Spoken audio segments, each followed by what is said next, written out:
So this is a book review and 10 concepts from Austin Kleon's book,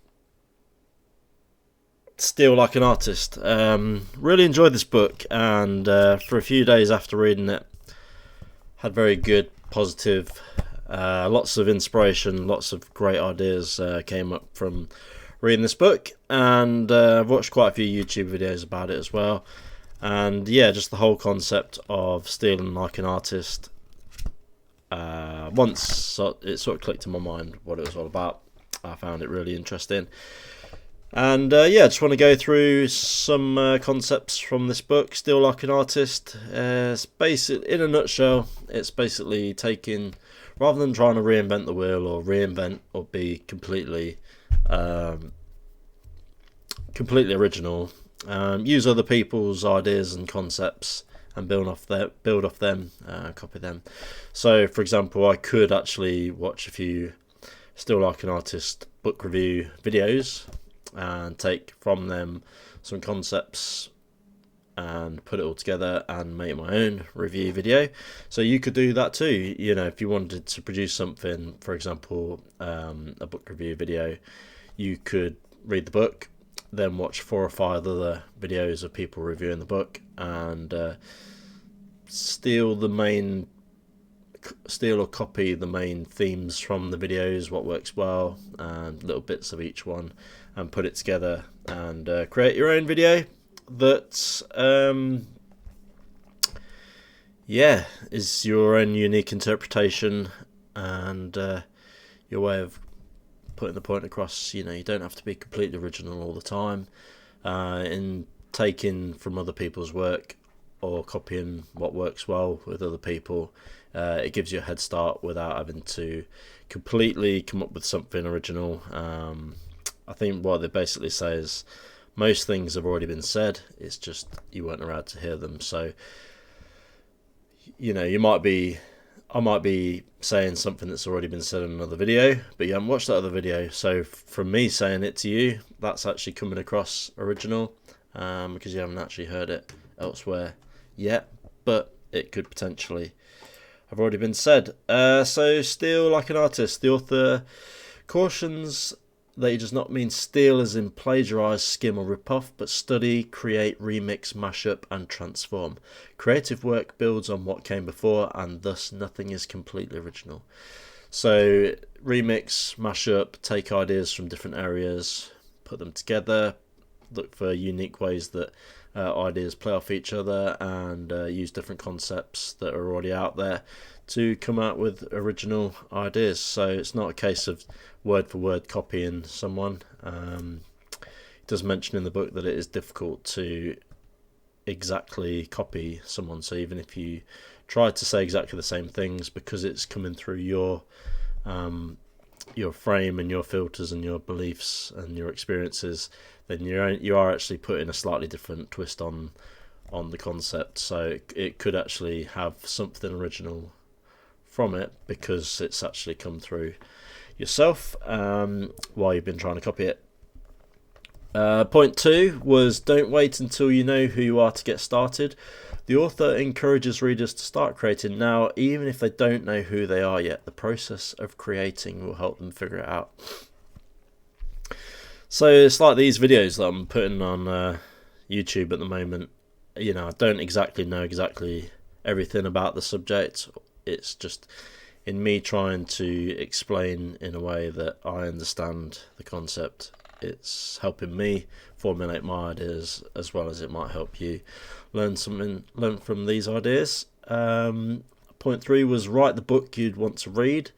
So if there isn't something already out there that you'd like, be the person that creates it. And I think it was Dan Coe that I actually got this similar sort of concept from, where he's saying put out and solve the problems that you'd like to be solved, because there's probably other people out there that have got the same situations where they'd like to have those solutions to those problems. So there's going to be people that are on the same level as yourself. So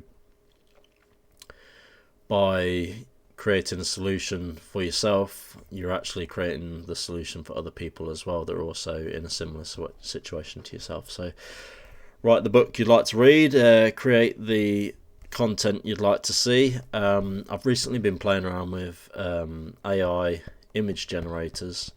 I think there's a good one on Bing, and it's quite funny actually creating some images that you'd like to see. So and seeing how the AI sort of interprets those and creates the image.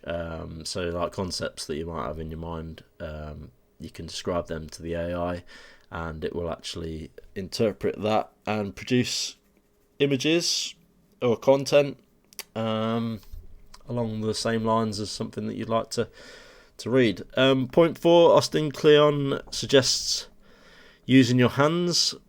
So that's being artistic, getting hands-on with a project, writing, using a pen and paper, the lost form of actually writing something down with your hands, using a notebook, jotting down ideas as they come along, or as you hear new ideas, writing them down on the page. Actually getting hands-on with a task or an idea by using pen and paper, it attaches more emotion to it rather than by typing on a keyboard. It's quite, it's quite clinical. It's very, you're not really forming the letters or the words, you're just typing them out. It's very mechanical, and there's also the option to delete or backspace over the words. So writing them down is actually more of an artistic expression, and definitely use your hands, get projects and work on projects. Another point is side projects and hobbies are important. The author argues that side projects and hobbies can help us develop new skills and ideas that we can apply to our main work. So side projects and hobbies are useful to have. It builds experience. Say for example you want to do YouTube, a side hobby might be photography, might be music, creating music. It could be reading, writing, it could be studying vocabulary, it could be it could be a hobby related to researching different topics.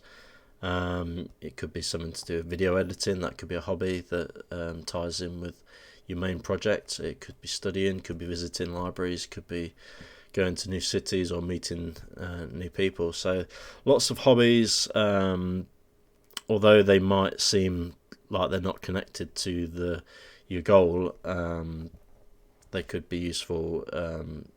Just you never know how little things all tie together. So some hobbies, what you learn from one you could apply to the other. Point 6 was the secret to good work. The secret: do good work and share it with people. So the author emphasises the importance of doing good work and sharing it with others. This can help us build an audience and get feedback. So like I'm doing this video, I'm sharing my opinion on the book. Definitely a great book. I like the way it was laid out, and there's lots of like little pages like this where it's just 2 pages dedicated to, see this page has just got a picture of clouds and stuff on it. So it's an easy book to get through. The way it's laid out, many of the pages are just, there's that one, write the book you'd like to read. So yeah, do good work. So share the work with other people, like I'm sharing this video with you, watching the video, putting it out there to the world, and sharing my review of this book with other people, so you might get some feedback from it. And in putting my bit out there, if you're going to be watching 3 or 4 other videos today about book reviews from Austin Kleon, then hopefully there's small parts of this video that might actually fill in the gaps from other reviews that you might have watched. There might be some concepts that I've spoke about that other people also speak about, and yeah, just in sharing ideas, it puts it out there into the world. Point number 7 was geography is no longer our master. The author The author argues that the internet has made it possible for us to connect with people and resources from all over the world. So yeah, the internet is an amazing thing. It's enabled us to learn from a vast pool of information from people from all over the world. You can now watch YouTube videos, read blogs, you can look on Twitter or X, you can look on Facebook, keep in touch with people from all around the world, and learn from people from other cultures and other areas. I'm just trying to find the page in the book. I think there was one point where he mentioned that learn to leave your city. So once you become comfortable and you get used to your surroundings, you no longer learn from the situation. So it's good to explore a new city every now and again. It's good to explore new concepts or ideas, or go to places that are unusual because they're unfamiliar. There's a lot of lessons to be taken from putting yourself in situations or meeting different people that you haven't met before. Point number 8 is be nice. The world is a small town. The author encourages readers to be kind and generous to others. This can help build relationships and create opportunities. So yeah, definitely be a good person. Try and be nice to each other. And you never know, you might find someone that you might find a relationship or someone that can help you get to the next step.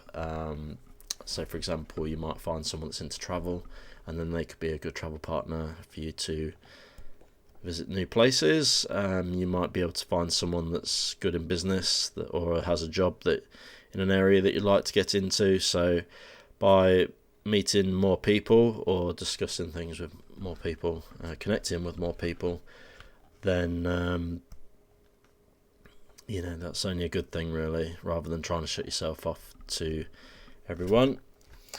Point number 9 is to be boring. It sort of ties in with another book that I've been reading at the moment, which is Stephen Guy's Mini Habits. So once something becomes a habit, it actually becomes boring, routine, and you sort of go into the autopilot mode once you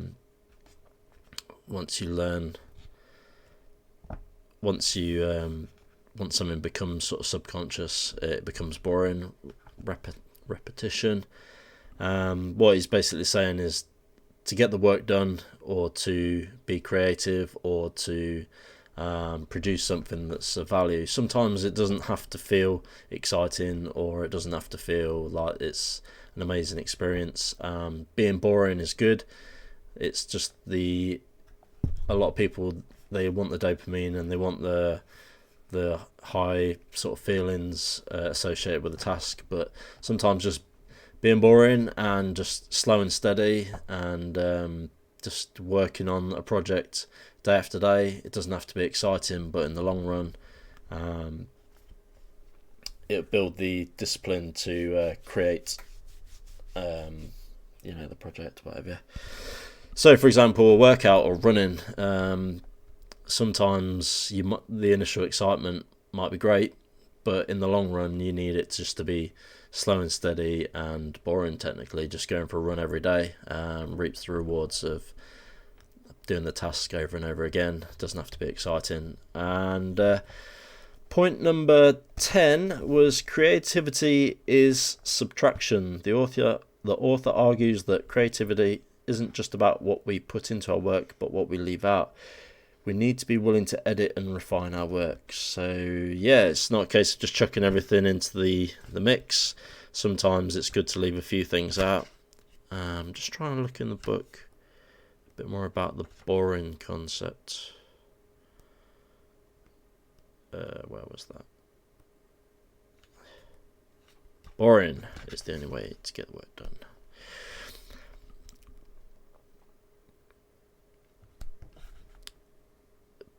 Here's a quote: "Be regular and orderly in your life so that you may be violent and original in your work.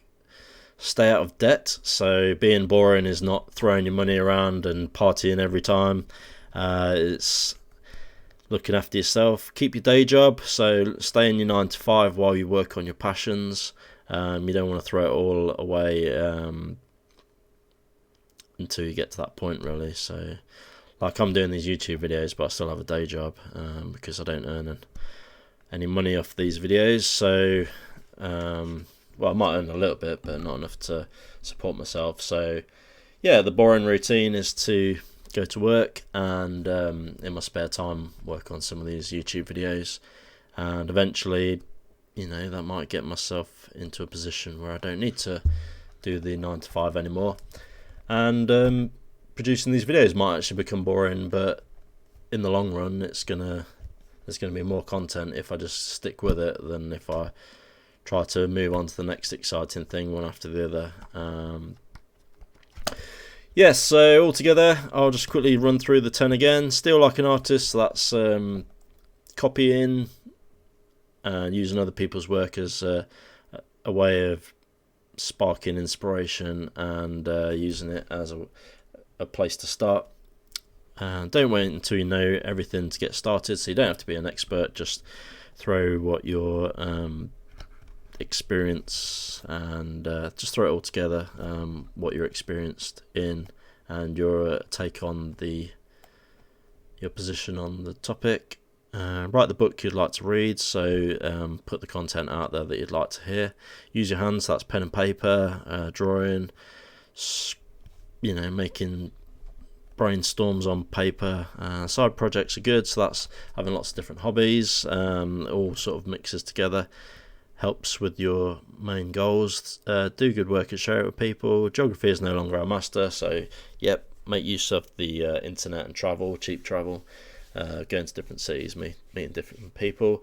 Be nice, be boring, and creativity is subtraction. So, great book. Hope you enjoyed me going through it. There's lots of good little bits in this book. It's an easy one to read. There is actually audio book on YouTube for the same book, so I sometimes listen to it while I'm in the gym. It's about an hour for them to read through this whole book, so that's usually quite a good amount of time. And hope you enjoy Still Like an Artist as a book. Like I say, I've just breezed over 10 different points. You can drill down into each one of those. There's plenty to learn from throughout the book, and definitely a good book. Link to amazon.co.uk in the description if you'd like to check out books or buy a book or buy anything. It's an affiliated link, so it will give me some money, and great.